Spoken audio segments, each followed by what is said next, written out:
31 Anak Jatibono. Yang saya hormati Bapak Ibu beserta staf karyawan SMK Jatibono. Dan juga tidak lupa selamat datang untuk narasumber kita Ibu Friska Sofiawardani SPD. Pertama-tama Bapak Ibu, marilah kita panjatkan puji syukur kehadirat Allah Subhanahu wa Ta'ala karena atas berkah, rahmat, hidayah dan inayahnya kita semua diberikan kemampuan untuk bisa berkumpul di tempat ini, memenuhi undangan dari Ibu Friska untuk menghadiri acara diseminasi budaya positif pada hari ini, Rabu, tanggal 25 November 2023 dalam keadaan sehat walafiat tanpa ada halangan suatu apapun. Salawat serta salam marilah kita senantiasa haturkan kepada junjungan kita Nabi Muhammad SAW. Semoga di yaumul akhir nanti kita semua mendapatkan syafaat dari beliau. Sebelum memasuki acara inti, perkenankanlah saya sebagai moderator di sini untuk menyampaikan beberapa rangkaian acara kita pada hari ini. Yang pertama nanti adalah pembukaan, kemudian yang kedua menyanyikan lagu Indonesia Raya, yang ketiga adalah sambutan dari Bapak Kepala Sekolah, yang keempat pemaparan materi inti, dan yang kelima penutup. Baik, untuk mempersingkat waktu, marilah kita buka acara ini dengan mengucapkan basmalah bersama-sama. Bismillahirrahmanirrahim. Memasuki acara kedua, Bapak Ibu, adalah menyanyikan lagu Indonesia Raya. Untuk hadirin kami mohon berdiri, dan untuk Ibu Sri Mulyani kami persilahkan.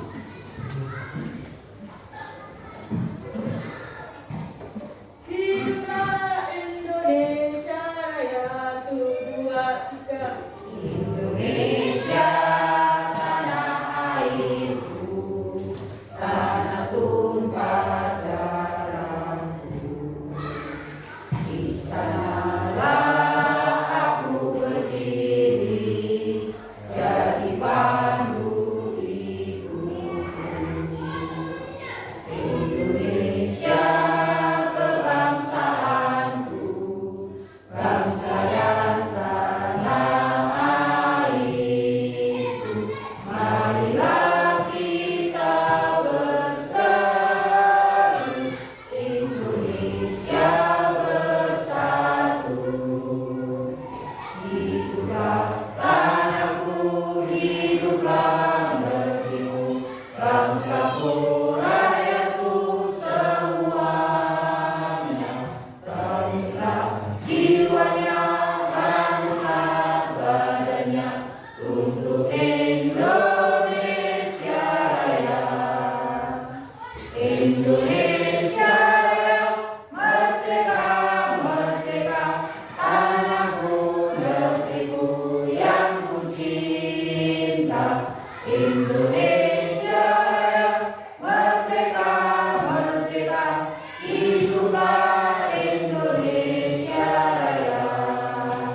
Indonesia Raya, merdeka, merdeka, tanahku, negeriku yang ku cinta. Indonesia Raya, merdeka, merdeka, hiduplah Indonesia Raya.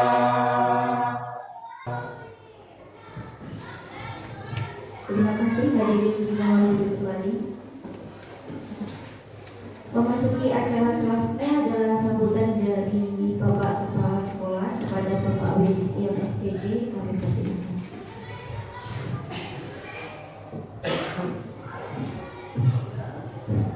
Bismillahirrahmanirrahim. Assalamualaikum warahmatullahi wabarakatuh.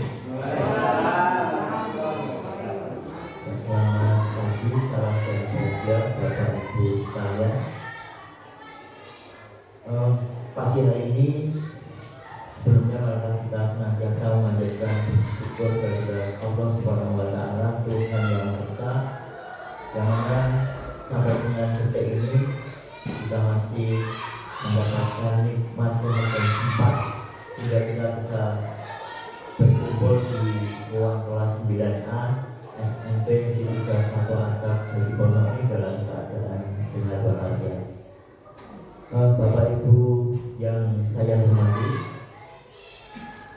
pagi hari ini Bu Friska sebagai salah satu calon guru penggerak angkatan 9 Kabupaten Wonogiri mengadakan kegiatan diseminasi modul 1 IT4 ya. Jadi ini merupakan salah satu materi yang dipelajari oleh calon guru penggerak selama pendidikan. Kemudian di dalam pendidikan tersebut sebagai calon guru penggerak diberi tugas, diberi kewajiban untuk melaksanakan diseminasi, menyebarkan materi yang sudah dipelajari kepada Bapak Ibu sekitar tempat dinasnya. Jadi bisa dari satu sekolah, bisa dari lain sekolah, minimal 10 orang guru itu bisa ya. Dengan adanya kegiatan ini kami berharap Bapak Ibu nanti bisa mengikuti dengan baik. Selanjutnya nanti Bapak Ibu bisa mengimplementasikan di kelas-kelas Bapak Ibu guru saat mengajar nantinya. Karena untuk modul 1-4 ini budaya positif nanti banyak sekali materi-materi yang dapat Bapak Ibu implementasikan dalam kelas pelajaran semua. Banyak hal-hal baru yang nantinya akan Bapak Ibu peroleh dari kegiatan diseminasi pagi hari ini. Nah, untuk selanjutnya kami mohon maaf untuk minggu ini terkait dengan jadwal yang sudah disusun oleh Bu Saryanti. Seharusnya kegiatan supervisi pembelajaran ini dilaksanakan, tapi karena banyaknya kegiatan ini belum dapat terlaksana semua. Nah, nanti untuk supervisi pembelajaran nanti kita lanjutkan mulai besok pagi Bapak Ibu. Jadi untuk pagi hari ini sekalian saya akan menyampaikan beberapa informasi selain untuk kegiatannya Bu Friska pagi hari ini. Yang pertama terkait dengan supervisi pembelajaran tadi. Kemudian yang selanjutnya terkait dengan rangkaian kegiatan dari Sumpah Pemuda yang sudah dilaksanakan di Kecamatan Jatiwono kemarin sudah berjalan dengan baik. Saya lakukan aturkan apresiasi yang setinggi-tingginya kepada Bapak Ibu sekalian yang sudah membantu, yang sudah ikut mempersiapkan anak-anak sehingga dapat berpartisipasi dalam kegiatan yang diselenggarakan oleh Kecamatan Jatiwono yang bertemakan Jatiwono Youth Fest. Sekali lagi terima kasih. Kemudian yang selanjutnya yang terkait dengan upacara peringatan Hari Sumpah Pemuda, sampai dengan ini belum ada informasi Bapak Ibu pelaksanaannya seperti apa, belum ada informasi yang kami terima. Yang selanjutnya terkait dengan Monep 8 SMP Bapak Ibu yang sudah ditunjuk sebagai koordinator. Yotulo nanti segera mempersiapkan hal-hal yang dibutuhkan, hal-hal yang diperlukan. Mari kita saling koordinasi, saling bekerja sama satu dengan yang lainnya agar kegiatan Monep 8 SMP nantinya dapat berjalan dengan baik. Itu. Kemudian kegiatan sekolah yang paling dekat ini Jumbara Bapak Ibu. Nah, untuk Jumbara ini akan dilaksanakan mulai tanggal 27 sampai 29 Oktober di lapangan Mandi sholat kelima Bapak Ibu, tinggal 2 hari lagi. Nah, terkait dengan kegiatan Subara, mohon saran-saran nanti kita mengikuti, kita ikut menyukseskan kegiatan Subara ini. Nah, terima kasih kepada pembina PNR yang sudah mempersiapkan anak-anak bersama anak-anak dalam persiapan menghadapi kegiatan Subara ini. Ada beberapa sekolah yang mulai berangkat tanggal 26, terutama untuk sekolah-sekolah yang besar. Jadi berangkat lebih awal, karena sudah pesan homestay juga. Jadi sekalian memanfaatkan homestay-nya itu. Kita tetap sesuai jadwal ya Pak Andreas, tanggal 27. Kemudian yang terakhir, sampaikan terima kasih dan apresiasi yang setinggi-tingginya kepada Bendahara Bos beserta Bu Puji yang membantu dalam menyusun atas informasi dari pusat ya. Itu memang di serba dadakan, bahkan sampai hari Ahad sampai Minggu pun Bendahara Bos tidak bisa libur. Jadi sekali lagi saya sampaikan terima kasih yang setinggi-tingginya kepada Bu Mawar dan Bu Rizka yang sudah bekerja sama berkolaborasi dalam menyelesaikan atas sekolah kita. Bapak Ibu yang saya hormati, jadi memang sekolah ini bukan milik seseorang, bukan milik kepala sekolah saja, tetapi bagaimana kita bersikapi bahwa sekolah ini adalah semua ikut tanggung jawab dengan keberadaan sekolah ini, sehingga kami berharap semua yang ada di sini ya ikut memikirkan sekolah ini juga. Jadi tidak hanya satu orang, 2 orang atau kelompok-kelompok tertentu, tetapi bagaimana kita semua ikut berpartisipasi, ikut bertanggung jawab terhadap keberlangsungan sekolah ini.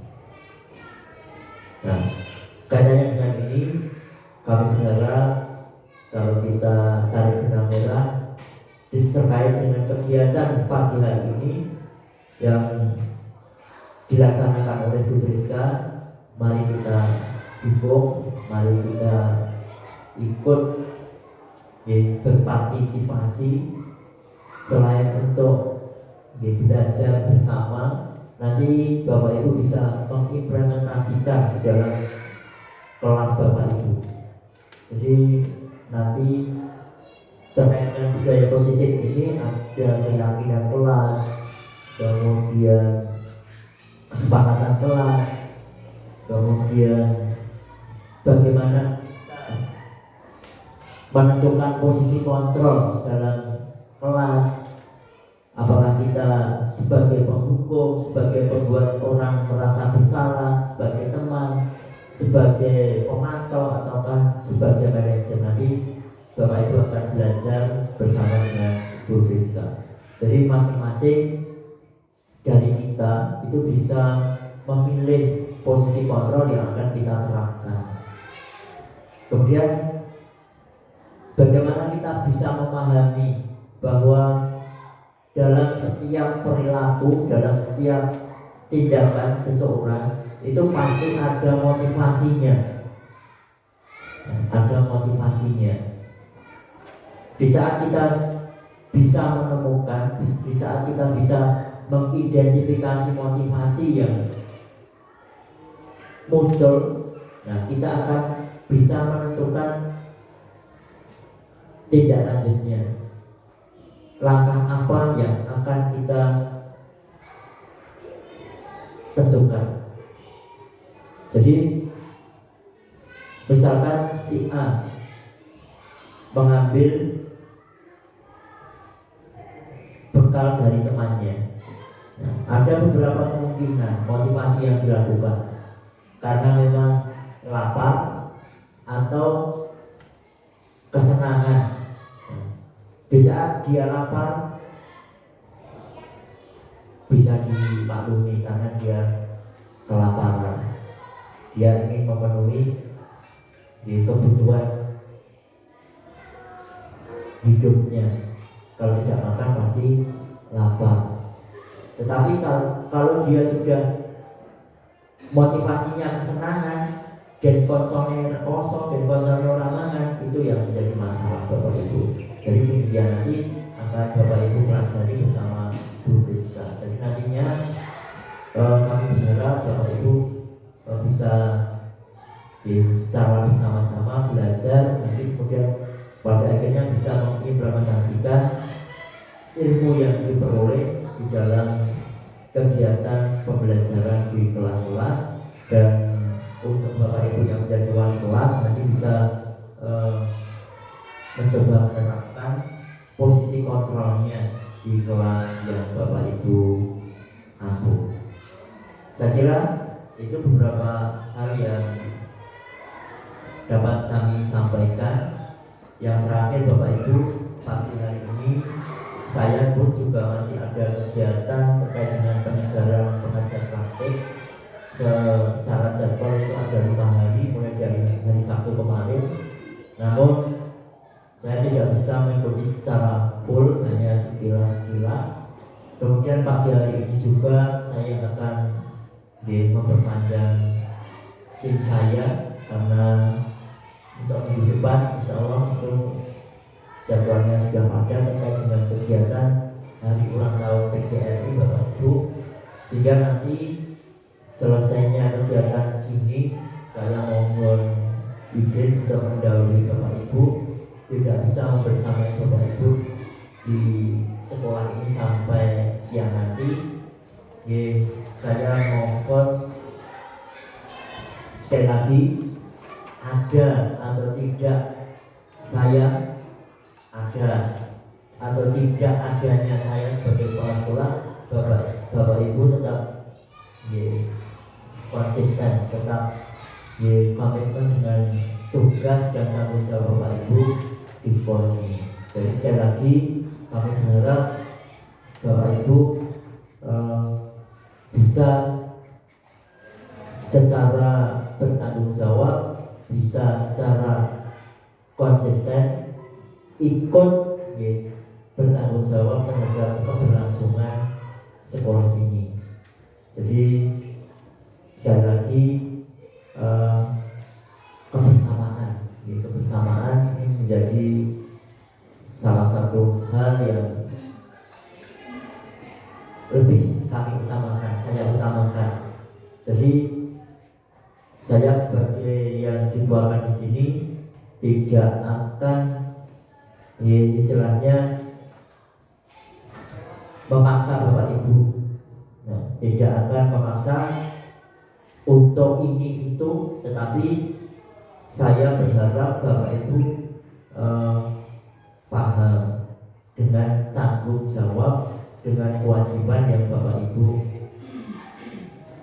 dapatkan dari pemerintah. Karena Bapak Ibu sebagai ASN dan untuk yang belum sebagai ASN pun, karena Bapak Ibu sudah istilahnya membuat komitmen untuk mengabdi di sekolah ini, apapun yang terjadi, apapun status Bapak Ibu, kami mohon tetap sesuai dengan komitmen Bapak Ibu juga. Jadi kalaupun toh saat ini Bapak Ibu belum mendapatkan sesuatu yang sesuai dengan harapan panjenengan, insya Allah kalau Bapak Ibu ikhlas untuk mengabdi di sini, mengabdikan tenaga pikiran Bapak Ibu di sekolah ini, ngopeni anak-anak, insya Allah Bapak Ibu akan mendapatkan ganti dari jalan yang lain. Jadi yakinlah akan hal tersebut. Jadi itu yang dapat kami sampaikan pada kesempatan pagi hari ini. Mohon maaf apabila dalam menyampaikan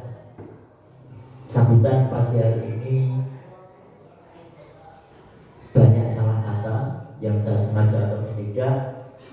Dan untuk yang terakhir, mumpung ingat, terima kasih atas doa dari Bapak Ibu. Alhamdulillah untuk ibu saya kemarin sudah pulang, kondisinya sudah membaik. Dan untuk proses selanjutnya nanti tanggal 9 check up kembali. Tapi yang patut saya syukuri, tadi malam begitu sampai di rumah sudah bisa jalan sendiri Bapak Ibu. Jadi progresnya cukup luar biasa. Jadi, terima kasih sekali lagi atas doa dari Bapak Ibu semua. Jadi saya akhiri. Assalamualaikum warahmatullahi wabarakatuh.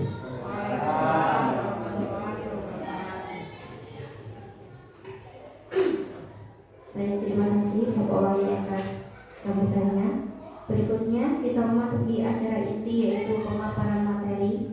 Untuk waktu sepenuhnya kami aturkan kepada Bu Friska.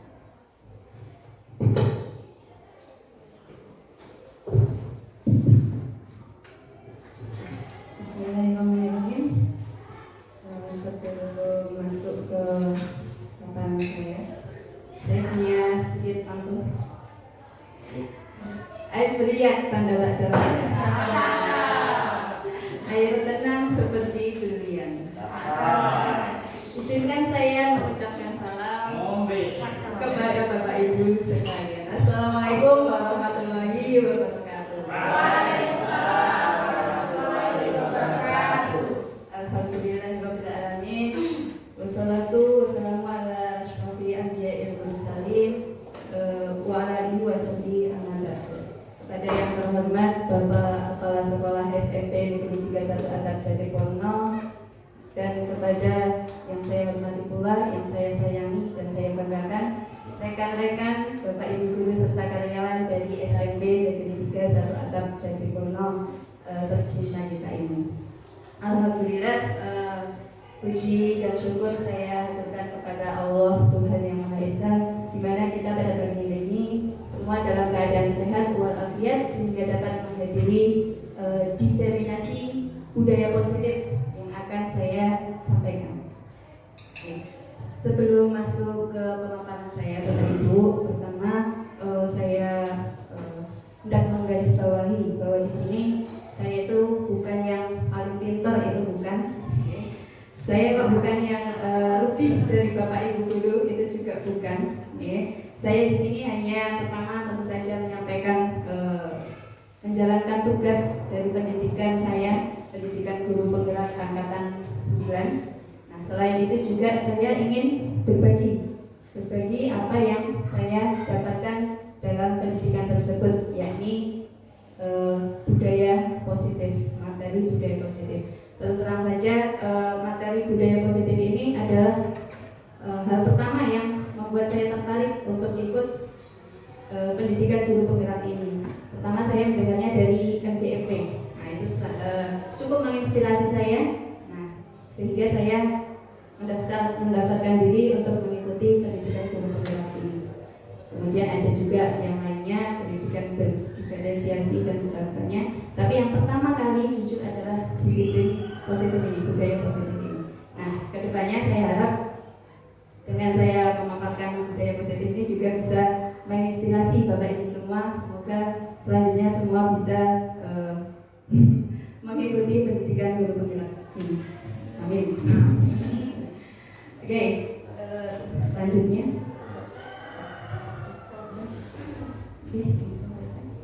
Oke, sebelum masuk ke pemaparan, kita akan membuat kesepakatan kelas dulu. Kesepakatan diseminasi. Simbol yang pertama ini adalah apa itu Bapak Ibu? Senyum. Kalau Pak Purnomo, apa namanya, susunan pemain sepak bola yang paling disukai apa? 4-4-3 atau berapa? 4-4-2. Nah, kalau saya punya formasi favorit saya juga 2-2-7. Apa itu Bapak Ibu 2-2-7? 2 senti ke kanan, 2 senti ke kiri. Apanya? Senyumnya, mulutnya ya. Digeser 2 senti ke kanan, 2 2 cm ke kiri. Tujuhnya apa? Tahan selama 7 detik. Coba Bapak Ibu dulu. 2 cm ke kanan, 2 cm ke kiri. Tahan 7 detik. 1 tengah. Ya. Full senyum ya. Saya harap dalam diseminasi ini kita semua full senyum dalam keadaan bahagia, tidak ada yang bersedih. Kemudian ada gambar yang kedua, apa itu Bapak Ibu? Ada gelas. Ya. Diperbolehkan minum dan makan selama diseminasi. Yang penting perhatiannya tidak terpecahkan. Setuju ya Bapak Ibu? Setuju. Kemudian yang ketiga, apa itu?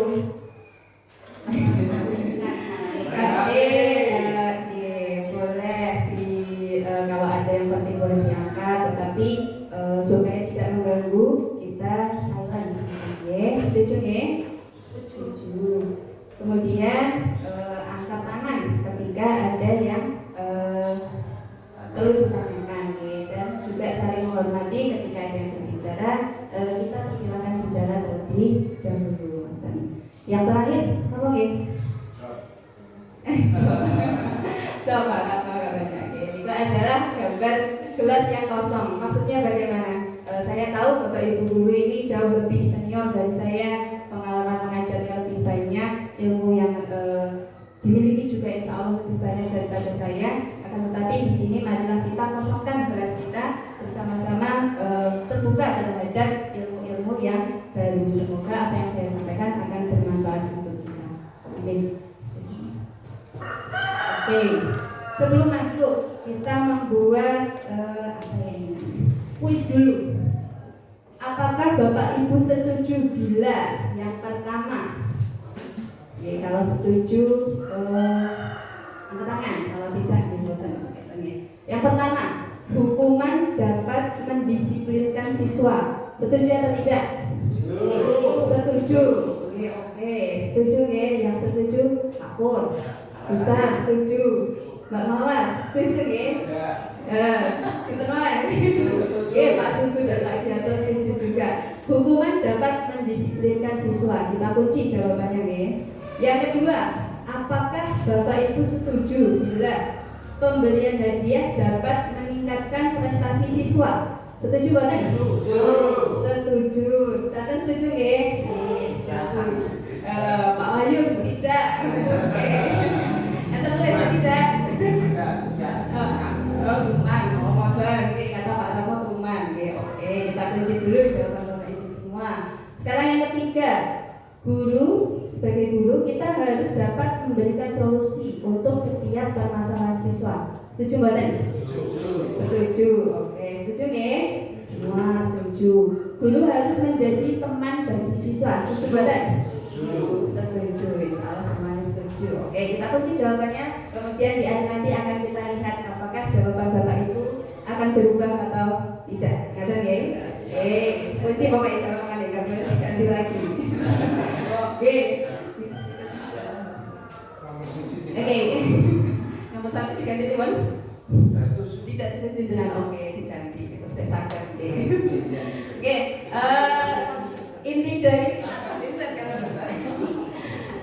Inti dari pemaparan saya hari ini ada 6. Yang pertama adalah perubahan paradigma belajar. Kemudian yang kedua adalah disiplin positif. Yang ketiga kebutuhan dasar manusia. Yang keempat 5 posisi kontrol. Kemudian keyakinan kelas, dan terakhir adalah segitiga restitusi. Apakah Bapak Ibu familiar dengan ke-6 hal tersebut?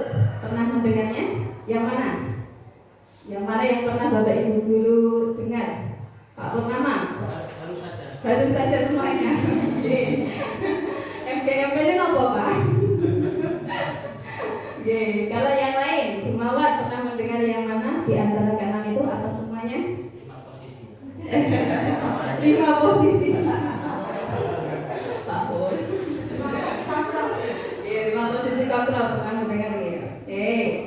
Kalau begitu kita masuk ke yang pertama, yaitu perubahan paradigma belajar. Kenapa kok ada Merdeka Belajar, ada pendidikan guru penggerak dan sebagainya? ini kita memasuki era pembelajaran paradigma baru. Karena seperti yang selalu disampaikan Ki Hajar Dewantara, itu dia berkata bahwa pendidikan itu menuntut kodrat siswa sesuai dengan kodrat alam dan kodrat zaman. Kodrat alam yang dimaksud adalah asal dari siswa. Asal dari siswa tidak mungkin sama ya. Ada yang berasal dari keluarga yang kondusif, ada yang dari broken home, kemudian ada yang dari kondisi ekonominya berbeda-beda. Nah, itu kita mendidiknya juga harus bisa menyesuaikan dengan kodrat alam. Dan yang kedua adalah kodrat zaman. Kodrat zaman telah berubah, kita sebagai guru juga harus bisa mengikutinya, menyesuaikan dengan keadaan zaman saat ini. Kalau dulu Pak Ratmo, ketika ada anak yang nilainya 0 dimarahi oleh gurunya, sampai rumah pripun Pak? Berani gak ngasih tahu ke orang tua? Tidak deh, karena apa? Ketika dihukum Bapak Ibu guru, anak-anak sampai rumah jangan dulu itu takut. Kenapa? Karena kalau laporan pasti ditambahi hukumannya sama orang tua. Tapi sekarang bagaimana Bapak Ibu? Pernah mendengar berita Pak Akbar, kasusnya Pak Akbar, mendengarkan atau tidak? Mengingatkan anak untuk sholat berjamaah, kemudian dia apa sama wali muridnya? Dituntut 50 juta rupiah. Nah itu zaman telah berubah ya, paradigma belajar kita juga harus berubah. Dalam memberikan hukuman juga tidak sama seperti dahulu lagi. Nah, Ki Hajar Dewantara menekankan pentingnya pendidikan yang berpusat pada murid. Nah, kita mempelajari budaya positif ini kita supaya membantu menciptakan lingkungan belajar yang berpusat pada murid, di mana murid itu merasa dihargai dan diberdayakan sehingga mewujudkan profil pelajar Pancasila. Oke, sekarang cobalah buka. Cobalah buka apa Pak? Keluarkan tangan kanan kali, Bapak Ibu. Digenggam. Bayangkan ada benda yang paling berharga di dalam genggaman tangan kalian. Mas. Mas. Mas apa Pak Sugu? Oke, digenggam yang kuat ya, jangan sampai terbuka karena itu hal yang berharga. Sekarang coba menghadap ke sampingnya. Ustaz menghadap Pak Pun, Bu Suci menghadap Pak Ratmo. Sekarang monggo, silakan coba panjenengan bujuk rekan panjenengan untuk membuka kepala tangan tersebut. Monggo dengan apa saja.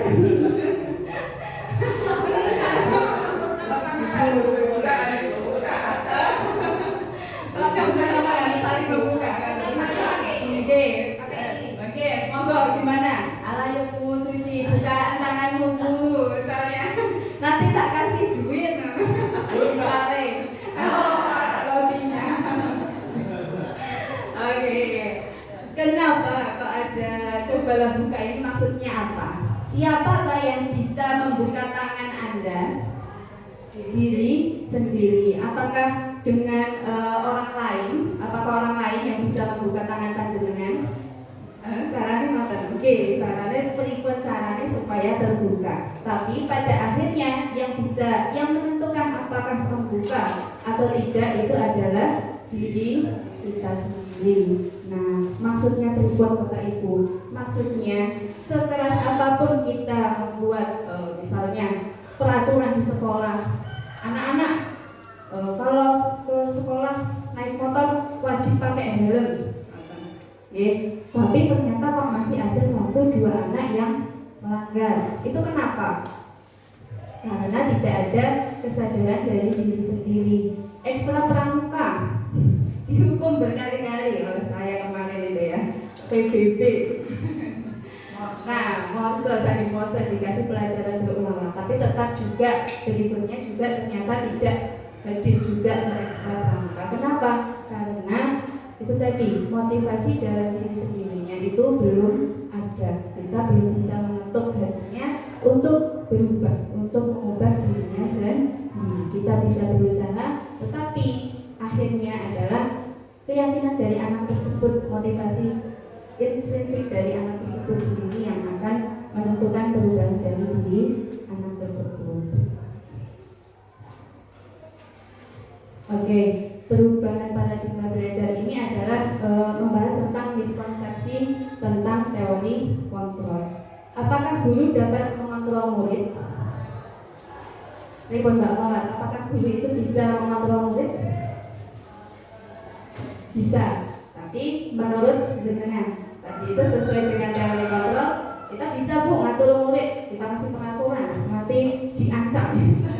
Kalau tidak masuk ekstra nanti jadi petugas upacara. Nah, itu adalah ilusi kontrol bahwa kita bisa mengendalikan siswa. Pada akhirnya ternyata apa? Anak-anak juga tetap ada yang tidak masuk ekstra. Itu adalah ilusi bahwa kita bisa mengontrol murid. Kemudian kedua adalah ilusi bahwa kritik dan pembuat rasa bersalah itu mampu menguatkan karakter. Loh ini posternya kok kayak gini, ini kurang ini. Nah, kritik itu ternyata tidak menguatkan karakter. Kemudian ilusi bahwa orang dewasa berhak memaksa. Jangan nyuruh Naufal disuruh Bu Ali untuk berhenti mancing misalnya. Apakah berhasil dengan menyuruh anaknya untuk melarangnya untuk memancing? Apakah bisa berhasil? Tidak. Itu adalah sebuah ilusi bahwa orang dewasa itu berhak memaksa anak. Lagi-lagi apa tadi? Semua itu berasal dari diri sendiri anak-anak, motivasinya anak-anak sendiri. Kemudian yang terakhir adalah ilusi bahwa semua penguatan positif itu efektif dan bermanfaat. Contohnya untuk penguatan positif tadi adalah semua tentang pujian, pujian, kemudian hadiah misalnya. Kalau dapat ranking 1 dikasih hadiah. Nah itu mungkin bermanfaat untuk jangka pendek, tetapi ternyata jangka panjangnya mungkin kalau tidak ada hadiah lagi, anak-anak jadi malas untuk belajar. Jadi itu adalah ilusi bahwa penguatan positif itu efektif. Nah, itu tadi adalah miskonsepsi tentang teori kontrol. Kemudian ini adalah mengubah paradigma stimulus respon ke pendekatan teori kontrol. Pertama, realitas kebutuhan kita sama, betul atau tidak Bu? Salah, nggih. Kebutuhan kita berbeda-beda. Anak juga demikian, kebutuhannya berbeda-beda. Yang kedua, semua orang itu melihat hal yang sama, betul atau tidak? Setiap orang memiliki gambaran yang berbeda. Melihat Pak Ratno menurut saya cakep, menurut Bu Suci ya itu tadi, semua orang melihat hal yang berbeda Pak Ratno. Yang ketiga, kita mencoba mengubah orang agar berpandangan sama dengan kita. Bisa atau tidak Bapak Ibu? Tidak bisa. Menurut saya tadi Pak Rano cakep, tapi menurut Bu Suci enggak ya enggak. Ya Bu Suci. Oh menurut Bu Suci juga.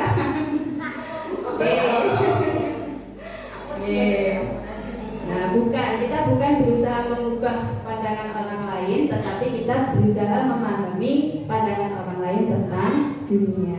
Kemudian perilaku buruk dilihat sebagai suatu kesalahan, betul atau tidak?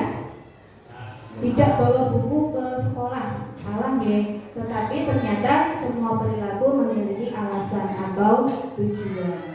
Yang berikutnya, orang lain bisa mengontrol saya, betul atau tidak? Tidak. Ya, walaupun diiming-imingi apa tadi, kalau tidak mau membuka kepala tangannya juga tidak akan terbuka.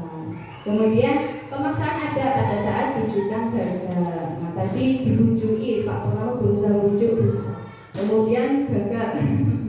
Nah itu dipaksa, tidak betul guys yang seperti itu. Yang betul adalah kolaborasi, kemudian menciptakan pilihan-pilihan baru. Kemudian model berpikir menang atau kalah, itu adalah ketika seseorang atau anak yang salah itu berarti kalah. Kita menangkan dengan misalnya tidak bawa kopi ketika upacara, disuruh lari keliling lapangan. Nah, anak akan merasa kalah, ya, kita merasa menang karena merasa sudah menegakkan peran keluarga. Nah, yang betul teori kontrol itu adalah win-win solution atau teori model berpikir menang-menang. Tidak ada yang kalah, juga tidak ada yang menang. Sama-sama mencari solusi untuk permasalahan yang ada. Oke, tadi adalah materi yang pertama. Kemudian materi yang kedua adalah tentang disiplin positif.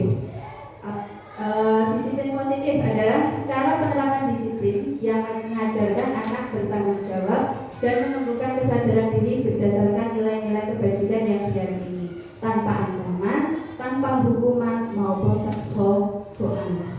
Tidak boleh bersodok, tidak boleh menghukum, tidak boleh mengancam.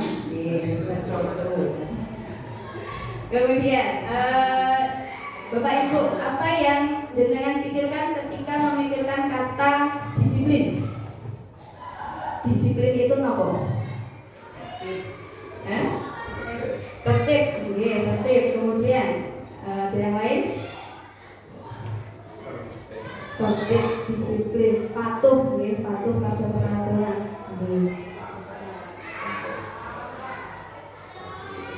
Sebenarnya disiplin itu tadi menuntun anak meyakini sebuah nilai-nilai. Nah, nilai-nilai kebajikan itu universal. Untuk Merdeka Belajar ini sendiri kita mengenal dengan apa itu Bapak Ibu? Ada 6. Betul, Bu Saryanti. Profil pelajar Pancasila. Ada berapa profil pelajar Pancasila? 6. Yang pertama adalah beriman, bertakwa kepada Tuhan Yang Maha Esa dan berakhlak mulia. Yang kedua, berkebinekaan global. Yang ketiga, gotong royong. Keempat, kreatif. Kemudian bernalar kritis. Terakhir adalah mandiri. Itu adalah nilai-nilai kebajikan yang harus diyakini yang bermuara kepada disiplin positif. Nah, teori motivasi. Nah, sekarang kita masuk ke teori motivasi. Semua yang dilakukan itu tadi berasal dari motivasi diri. Materi Bapak Ibu tadi, ketika kita membuka genggaman itu biasanya ada 3 hal yang mendasari perilaku manusia. Jangan biasanya yang mana? Dari 1, 2, dan 3. Yang pertama adalah menghindari ketidaknyamanan atau hukuman. Kedua adalah imbalan atau penghargaan dari orang lain. Kemudian yang ketiga adalah menghargai diri sendiri dengan nilai yang diyakini. Jenengan misalnya apa yang jenengan lakukan sekarang? Masuk sekolah tepat waktu jam 7. Motivasinya Pak Umar atau Pak Pur? Menghindari hukuman. Oke Pak Pur, menghindari hukuman. Mana apa? Potong gaji. Manusiawi, 3 hal ini adalah hal yang mendasari perilaku kita sehari-hari. Rajin ngajar, motivasinya apa?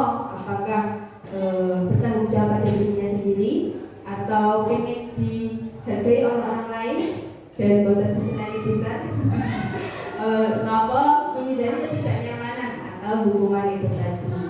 Kita lihat motivasi dari diri kita sendiri. Nah, kenapa kita perlu mencari tahu tentang motivasi dari perilaku manusia?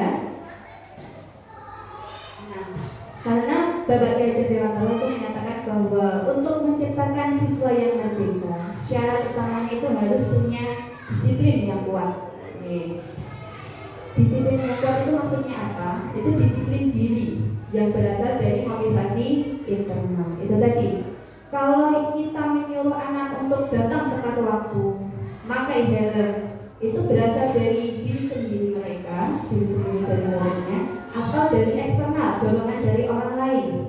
Itu eksternal, ya. Nah, Bapak Kiai Haji Dewantara itu menginginkan bahwa disiplin yang dimiliki anak-anak itu adalah disiplin dari diri sendiri, disiplin positif. Karena jika tidak mempunyai motivasi internal, maka diperlukan motivasi eksternal orang lain untuk mendisiplinkan dirinya. Nah, ini adalah tugas kita Bapak Ibu untuk mengarahkan anak-anak kita, anak-anak didik kita khususnya di SMP Negeri 3 Selatan Jatipono untuk memiliki disiplin positif, untuk memiliki motivasi internal dari diri sendiri untuk berdisiplin. Nah, sekarang kita masuk ke macam-macam disiplin. Okay. Ada 3 hukuman. Yang pertama hukuman, kemudian yang kedua adalah sanksi atau konsekuensi, kemudian yang ketiga adalah restitusi. Dari ketiga hal tersebut, mana yang sering Bapak Ibu lakukan di sekolah? Pak Sugu, seringnya apa? Apa hukuman atau sanksi, konsekuensi atau restitusi? Biasanya kalau sama Ajis atau Pak Sugu, yang dipakai yang mana? Aziz anak baik kayaknya sudah sudah sadar semua. Oke. Kalau Bu Saryati sering menggunakan yang mana? Sanksi atau konsekuensi. Apa peraturannya? Ayo bagaimana kalau kamu seperti ini? Konsekuensinya bagaimana? Betul. Kadang kita memang sering mengingatkan anak dengan hal tersebut. Ayo keyakinan kelasnya bagaimana? Kalau kamu begini, kamu harus bagaimana? Itu yang sering kita lakukan ya Bapak Ibu. Berikutnya, oke, perbedaan dari hukuman dan konsekuensi. Menurut dari dosen itu ada 5 posisi kontrol, kemudian perbedaan hukuman dan konsekuensi. Hukuman itu sesuatu yang menyakitkan terus harus terjadi, dipaksa. Kemudian konsep dirinya jadi buruk. Kemudian kalau dihukum itu anak biasanya marah, merasa bersalah atau merasa dipermalukan, kemudian merasa tidak dihargai. Kalau konsekuensi itu anak sudah tahu peraturannya, kemudian tidak satu arah, tetapi kemudian itu konsekuensi itu sesuatu yang memang harus terjadi. Mungkin membuat anak merasa tidak nyaman, tapi anak menghargai disiplin. Itu adalah perbedaan hukuman dan konsekuensi. Oke, sekarang tebak-tebakan. Pertama, murid diminta bertelanjang kaki, nyeket sepanjang hari karena tidak menggunakan sepatu warna hitam sesuai peraturan sekolah. Hukuman atau konsekuensi? Hukuman atau konsekuensi? Hukuman. Oke, yang betul adalah hukuman ya, karena tidak ada kesepakatan sebelumnya. Yang kedua, lari mengelilingi lapangan basket 2 kali karena terlambat hadir di sekolah. Hukuman atau konsekuensi? Hukuman, yaitu dihukum. Kemudian yang ketiga, membersihkan coretan yang sudah dibuat di meja. Konsekuensi, betul, karena hal yang dilakukan itu menyebabkan anak tersebut harus bertanggung jawab. Kemudian yang keempat, murid diminta push up 15 kali karena tidak memakai masker ke sekolah. Hukuman atau konsekuensi? Hukuman. Kelima, membersihkan tumpahan air di meja karena tersenggol saat belajar. Konsekuensi karena perbuatannya. Kemudian berjemur di lapangan basket jam 12 siang karena mengobrol saat pelajaran. Hukuman. Nah, ini adalah perbedaan dari hukuman, konsekuensi, dan restitusi. Jawabannya 100 nih, wow, betul semua. Hukuman itu tadi tidak berencana atau tiba-tiba. Murid tidak tahu apa yang terjadi atau tidak dilibatkan. Maksudnya kesalahannya apa, kemudian langsung diberi hukuman oleh kita. Kesalahannya adalah misalnya mengobrol di kelas, hukumannya langsung disuruh hormat bendera. Itu adalah hukuman karena bersifat satu arah, ya, langsung dari gurunya, tidak diajak, anak tidak diajak berkomunikasi dulu. Kemudian biasanya berupa hukuman fisik atau psikis. Psikis ini maksudnya ada dimarahi, dimarahi atau dimarahi di depan umum, apalagi itu anak akan merasa terhukum, merasa dipermalukan. Kemudian yang kalau konsekuensi itu terancana sesuai aturan. Kemudian murid dibuat tetap tidak nyaman karena harus melakukan konsekuensinya. Kemudian sikap guru selalu menonton murid. Ayo, kamu tadi sudah ngorek-ngorek meja, sekarang kalian harus dibersihkan. Dan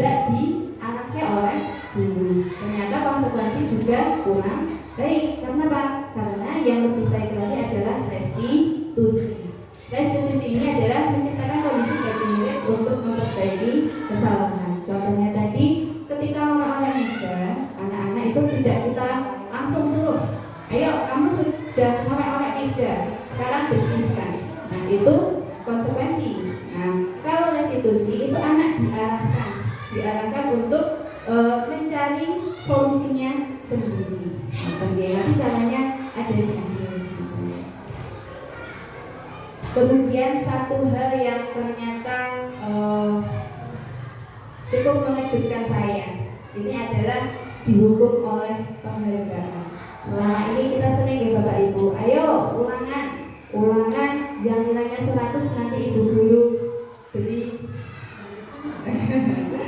100.000 pinjam 100. Misalnya seperti itu. Ternyata hal itu malah merupakan sebuah hukuman. Kenapa bisa kok penghargaan bisa menjadi sebuah hukuman? Pertama adalah pengaruh jangka pendek dan jangka panjangnya.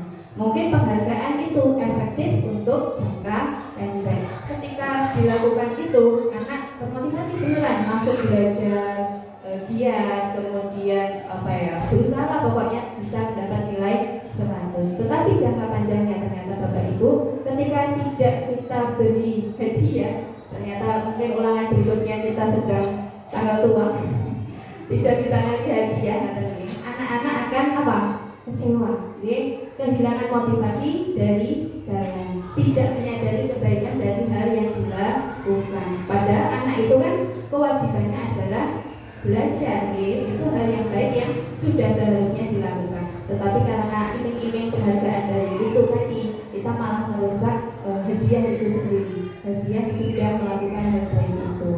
Kemudian tidak efektif, tadi sudah saya jelaskan kalau dikasih kemudian mungkin jangka pendeknya akan efektif melaksana, tapi jangka panjangnya tidak. Kemudian penghargaan merusak hubungan. Maksudnya berikut. Ketika ada anak yang ranking 1 berprestasi bagus anak yang ranking 2 berprestasi atau tidak?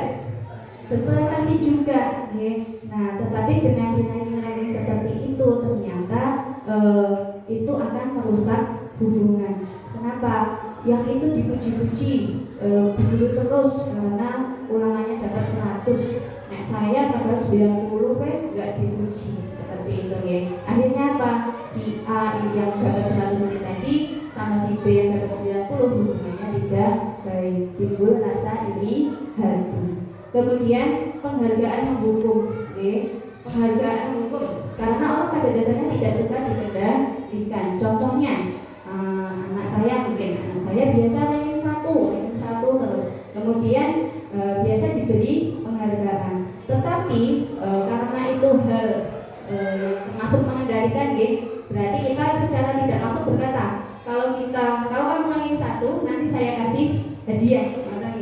Nah ketika itu kita lakukan, itu anak secara tidak langsung merasa dihukum. Kenapa? Saya harus ranking 1 terus, merasa itu adalah sebuah paksaan. Itu bisa menurunkan motivasi dari diri siswa sendiri. Kemudian yang terakhir adalah mematikan motivasi dari dalam diri. Oke, masuk ke tema selanjutnya yaitu keyakinan kelas. Nah, kalau keyakinan kelas, insya Allah Bapak Ibu guru semua sudah melakukan saya sudah ke kelas-kelas dan melihat ada beberapa keyakinan kelas yang ditempelkan di dalam kelas. Keyakinan kelas adalah berisi aturan untuk membantu guru dan murid bekerjasama dalam membentuk kegiatan belajar mengajar yang efektif. Betul sekali. Oke, pertanyaannya, mengapa kok keyakinan kelas? Kenapa bukan peraturan kelas? Waktu ingkang mengertos, ada yang tahu? Kenapa kok keyakinan bukan peraturan? Oke, lihat. Oke, sekarang saya ganti pertanyaannya. Mengapa kita melakukan hal ini? Pertama, apa nih Pak? Gambarnya orang yang memakai helm. Kenapa Pak Rentesnya Bali memakai helm? Takut dicekel polisi karena itu sebuah apa tadi? Peraturan. Kenapa kita dan cuci tangan. Kenapa? Pada waktu zaman COVID kemarin ya, serem-seremnya itu di mana-mana itu harus pakai masker. Alasannya kenapa harus pakai masker? Menghindari ketularan. Bagus. Kalau sudah memiliki keyakinan menghindari virus itu bagus ya. Tapi ada beberapa yang cuma karena menghindari kena denda. Kayak ada beberapa tempat yang kalau tidak pakai masker itu tidak diperbolehkan seperti itu. Itu adalah peraturan. Peraturan itu bersifat memaksa. Nonton ya. Nah, bedanya keyakinan dan peraturan itu tadi. Peraturan biasanya langsung dibuat oleh guru atau orang yang memiliki kekuasaan dan bersifat satu arah. Nah, kenapa tidak efektif? Kenapa kok harus keyakinan? Nah, kalau keyakinan itu dibuat berdasarkan kesepakatan antara guru dan siswa. Sifatnya universal. Maksudnya apa? Berlaku untuk siswa juga berlaku untuk guru itu sendiri dan berdasarkan nilai-nilai yang diyakini bersama. Pakai masker antara harus mengikuti pemerintah atau dengan keyakinan bahwa pakai masker itu tidak menularkan penyakit, itu perbedaannya sangat besar nih Bapak Ibu. Kalau peraturan itu cuma dilakukan ketika ada yang mengawasi, cuma ketika masuk tempat-tempat yang harus diwajibkan. Tapi ketika sudah membaur bersama masyarakat itu biasanya kalau tidak dari keyakinan diri sendiri itu tidak dilakukan. Oke, di sini adalah pembentukan keyakinan kelas. Insya Allah sudah praktekkan semuanya Bapak Ibu wali kelas karena di setiap kelas sudah ada keyakinan. Yang pertama adalah mempersilakan seluruh anggota mencurahkan ide atau gagasan tentang kesepakatan. Kemarin membuat saya lihat di kelas-kelasnya Bu Ari juga ada pakai sticky note ya, ditulis di situ, kemudian dicatat, dikelompokkan setiap masukannya. Kemudian yang ketiga mengganti kalimat negatif menjadi kalimat positif. Oke, tujuannya apa Bapak Ibu? Kenapa kalimatnya kok tidak boleh negatif? Contohnya kalimat negatif berikut. Jangan buang sampah sembarangan. Kenapa kata-kata negatif itu harus dijadikan positif? Oke, kalau kata-kata negatif itu biasanya kalau sama putrane, ayo sama, jangan lari-lari, jangan melayu-melayu, jangan melayu-melayu. Anak bagaimana kalau disuruh jangan lari-lari Bapak Ibu? Oke, tambah melayu lagi, tambah kados kita melayu malah nih. Jadi bagaimana mengingatkan anak supaya tidak lari-lari? Hati-hati. Hati-hati, jalannya pelan-pelan lele.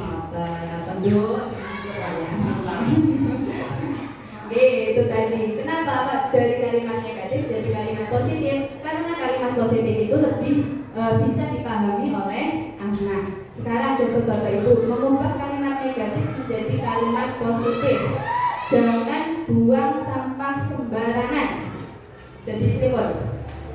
Buang sampah pada tempatnya. Kemudian jangan memotong pembicaraan teman. Kan disebutkan menghargai pendapat betul misalnya menghargai pendapat orang lain. Setelah semua itu dibuat, kemudian disusun menjadi sebuah keyakinan, kemudian ditempel, dilaksanakan bersama. Dan yang terakhir yang belum saya lakukan juga di kelas saya itu adalah ditinjau dan dievaluasi secara berkala. Maksudnya ditinjau apakah sudah terlaksana atau belum, kemudian dievaluasi apakah ada yang perlu ditambahkan atau tidak.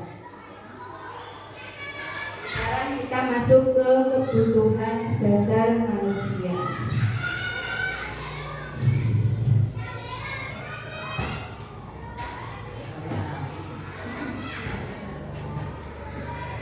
Ada satu kasus Bu Saryanti,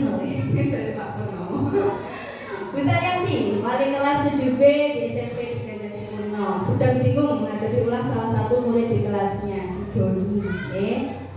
Beberapa anak sudah lulus. Beberapa anak di kelas 7B datang dan mengeluhkan Doni sering minta bekal makan siang dengan paksa, direbut.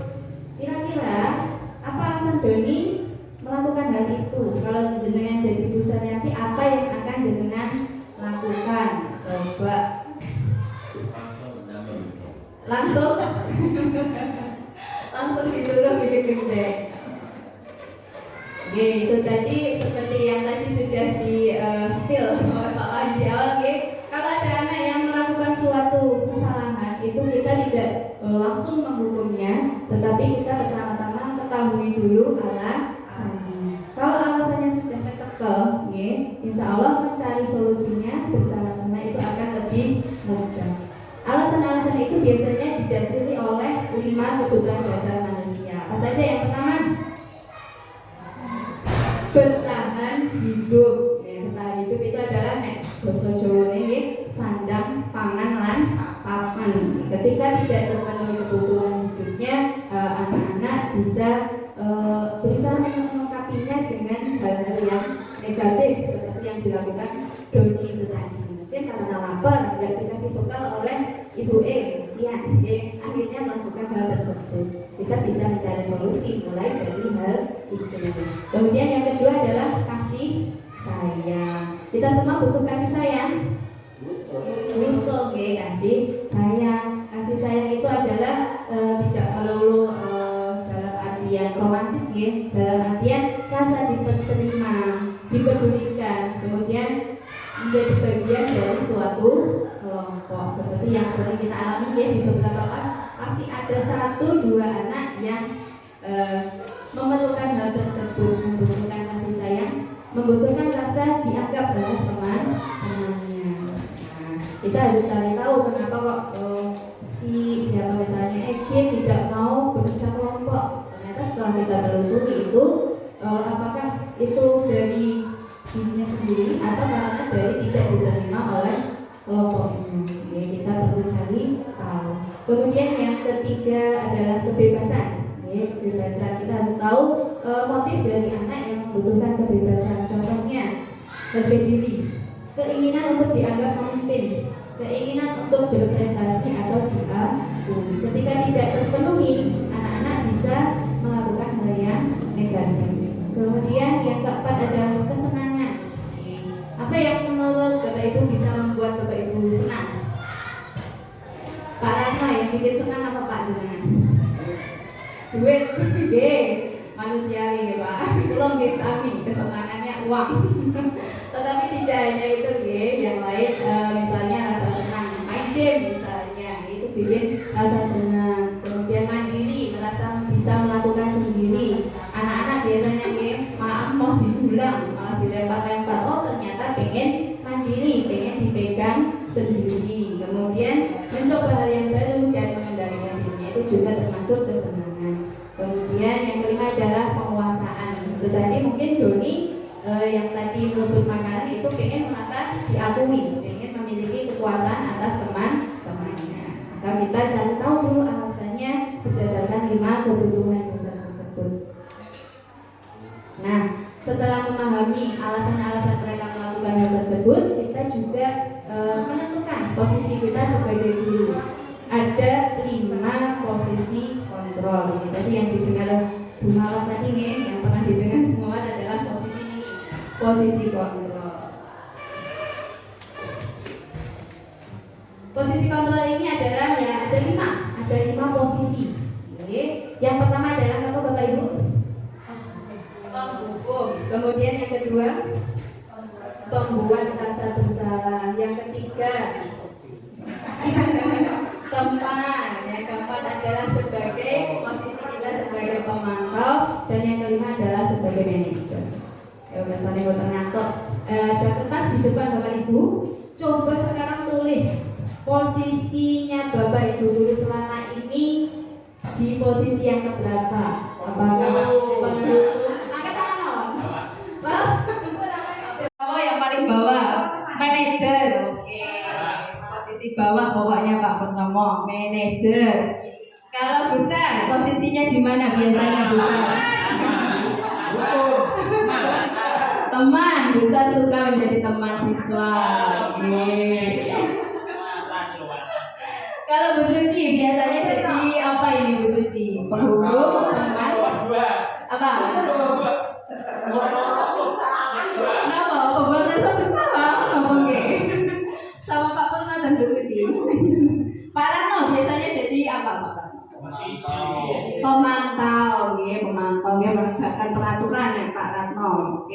Pak Sugu biasanya prank nggih, prank ya semuanya prank nggih. Boten dijak padu nggih. Boten maling-maling nggih. Pak Dianto biasanya jadi apa? Teman. Oke, teman. Tadi di awal nggih Bu sebagai teman ngoten nggih. Bu Aryani biasanya pemantau nggih sama. Menurut sakit Pak. Pak Mama kalau tengah, yang tengah sebagai apa? Teman. Mbak Puji apa? Mbak Puji biasanya pemantau juga. Oke, dari 5 posisi kontrol ini ada penghukum, pembuat rasa bersalah, teman, pemantau, dan manajer itu semuanya insya Allah sudah pernah kita lakukan ya, baik sebagai penghukum, pembuat rasa bersalah itu sebagai guru biasanya pernah lah mengatakan hal-hal tersebut. Contohnya, coba ada kata-kata, kok kamu tidak pernah benar melakukannya? Piye toh, kowe meneh. Jadi kira-kira posisinya sebagai apa Bapak Ibu? Oke, betul 100 jawabannya sebagai penghukum seperti itu. Siapa yang sering mengatakan hal itu? Oh, oke. Yang kalimat kedua. Oke, saya kecewa sama kamu. Saya kecewa dengan perbuatanmu. Ini adalah pembuat rasa bersalah. Anak dari getun. Aduh, aku malah besar kecewa ya ini tadi. Nah, itu adalah posisi pembuat rasa bersalah. Berikutnya, ada kalimat, ayo dong demi Bapak Ibu, ayo dong dilakukan pekerjaan PR-nya. Masa kok loh Bu Guru izin loh kok Pak Kepala supervisi ke sini kok kamu nggak mengerjakan. Ini sebagai apa biasanya? Sebagai teman Yesus. Posisinya kita sama siswa itu sudah seperti teman itu bagus juga Bapak Ibu guru, tetapi nanti ada negatifnya. Sekarang yang kemudian yang keempat, jika kamu nggak mengerjakan tugas, kamu tidak mendapat nilai loh. Apa nih? Pemantau. Memantau. Kalau kamu begini, kamu nanti konsekuensinya begini. Nah, ini biasanya dilaksanakan kita juga, sering-seringnya tadi. Kemudian yang terakhir adalah apa rencanamu untuk bisa menyelesaikan masalah ini? Apa itu? Manajer. Nah, saya sendiri juga sedang belajar untuk berusaha mencapai posisi ini. Posisi yang paling ideal ternyata adalah posisi manajer. Karena apa? Karena kita mengarahkan anak untuk menemukan solusinya sendiri. Nah, nilainya paling banyak, 100 Pak Purnomo. Paling bawah.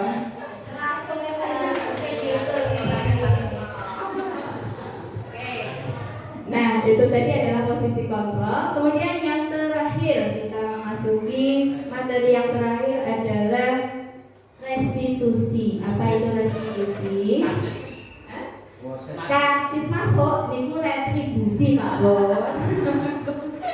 Restitusi ini adalah proses menciptakan kondisi bagi peserta didik untuk memperbaiki kesalahan mereka sehingga mereka bisa kembali pada kelompok mereka dengan karakter yang lebih kuat. Menyadari kesalahannya, kemudian kita arahkan untuk mencari solusi atas permasalahan mereka itu tadi. Jadi bukan kok langsung kamu ini bagaimana Pak, bukan seperti itu, tapi diarahkan. Penerapan restitusi sudah saya lakukan itu kemarin. Lihat nanti saya kasih linknya di akun YouTube saya, itu saya sudah menerapkan restitusi pada 2 anak yang bertengkar. Setelah bertengkar, saya cari tahu alasannya. Kemudian setelah ketemu alasannya, kita arahkan ke solusi. Nah, dalam melaksanakan restitusi itu kita pakai segitiga. Segitiga apa itu Bapak Ibu? Segitiga restitusi. Langkah yang pertama adalah paling atas, apa itu? Menstabilkan identitas. Menstabilkan identitas. Apa benar kamu melakukan hal ini? Jadi anak itu tidak merasa terpojokkan. Kalau sudah tidak merasa terpojokkan, merasa santai, itu bisa mengeluarkan apa yang ada di dalam pikiran mereka, apa alasan mereka melakukan hal tersebut. Kemudian adalah menanyakan keyakinan, validasi tindakan yang salah dulu, kemudian baru menanyakan keyakinan. Validasi dulu apakah tindakan mereka sudah benar. Nah, itu pasti pernah melakukan kesalahan. Kemudian menanyakan keyakinan, apa yang kamu lakukan itu sudah sesuai dengan apa yang kalian yakini. Kalau tidak sesuai, baru siswa diarahkan ke hal untuk memecahkan solusi mereka. Kemudian, nah kita sudah sampai di akhir. Kemudian sebelum diakhiri, sekarang coba guru, Bapak Ibu guru, pikirkan satu orang guru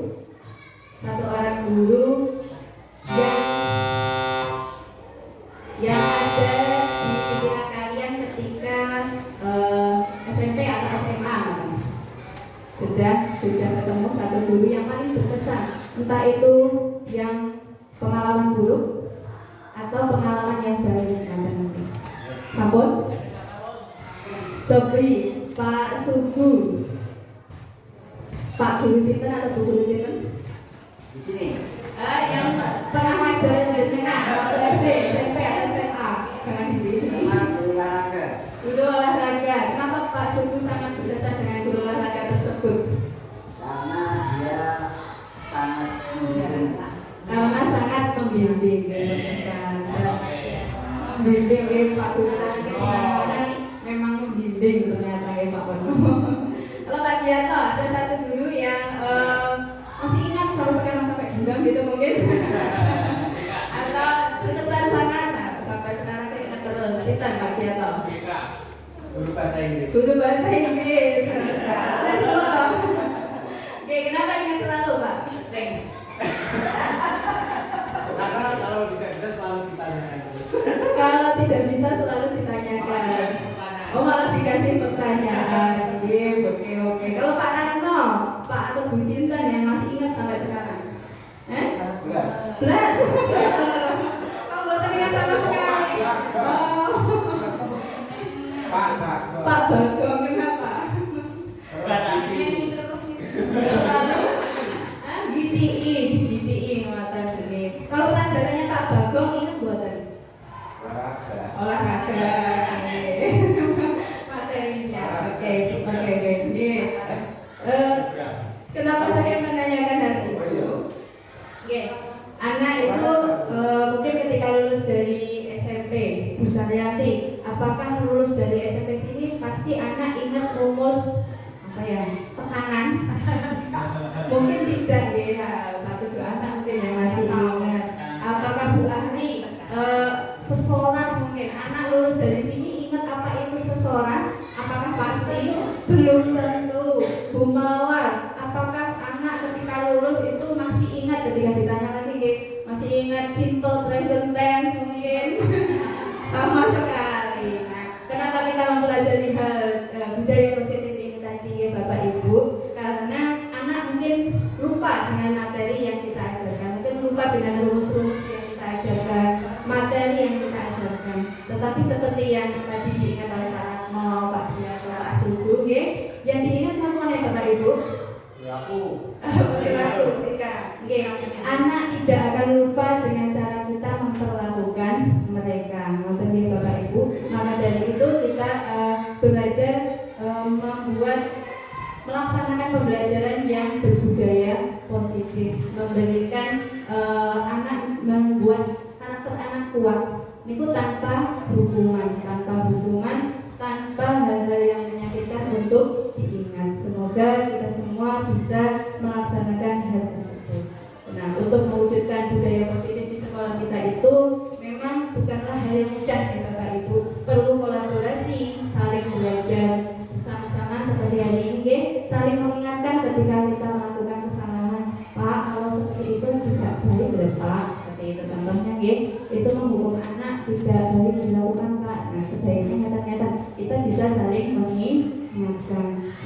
Kita saling belajar, mudah-mudahan dalam berproses kita dapat mengatakan anak-anak kita menjadi pribadi yang berprofil pelajar Pancasila. Sekarang kita cek lagi, mari periksa jawaban kita. Apakah hukuman dapat mendisiplinkan siswa? Sekarang setuju atau tidak?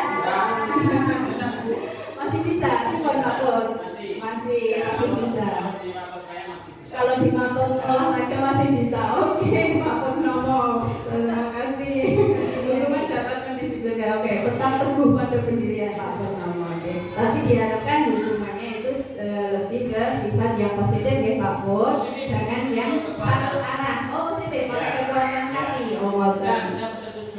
Oh sudah dengan persetujuan. Berarti itu hukuman atau konsekuensi? Konsekuensi. Berarti bukan hukuman.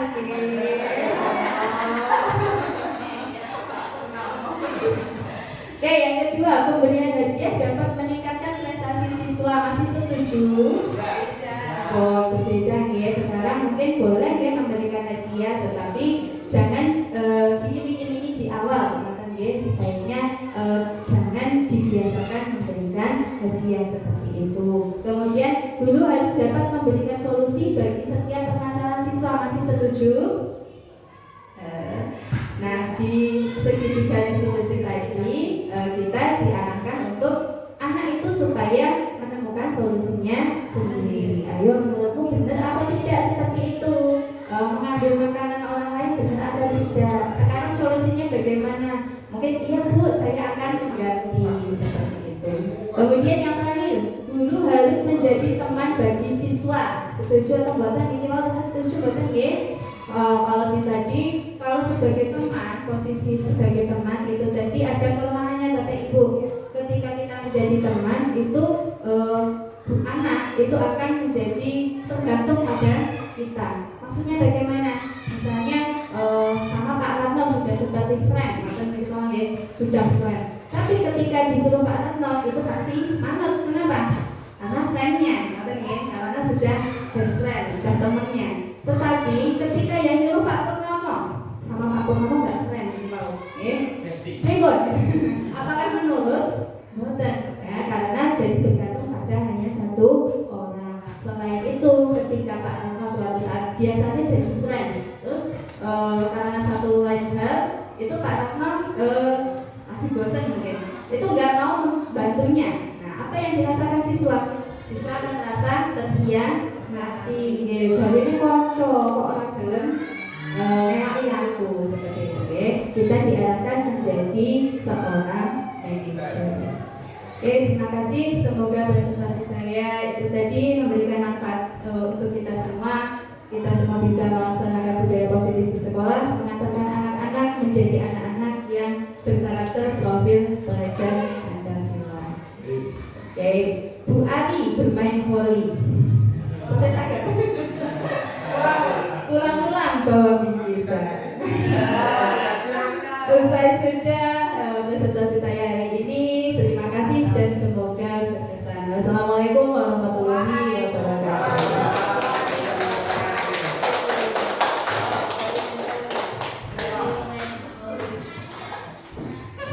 Baik Bapak Ibu, usai sudah acara kita pada hari ini. Semoga yang sudah disampaikan oleh narasumber kita bermanfaat bagi kita semua. Dan juga apa yang sudah beliau sampaikan semoga kita bisa melaksanakannya gitu Bapak Ibu, karena tadi positif sekali begitu.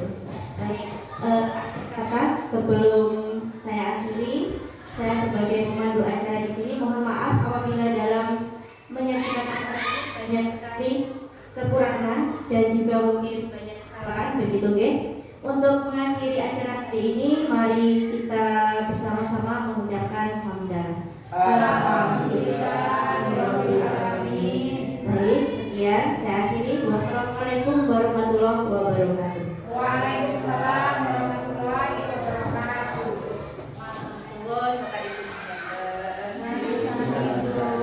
Untuk Bu Priska tadi sudah diseminasinya sudah bagus, semoga bermanfaat bagi karakter, mencerminkan karakter peserta didik agar menjadi lebih baik, yaitu untuk budaya positif.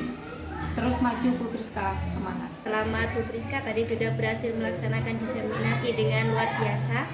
Bagus, lanjutkan, tetap semangat terus untuk memajukan generasi muda Indonesia. Semangat. Priska sudah melaksanakan diseminasi melalui budaya positif.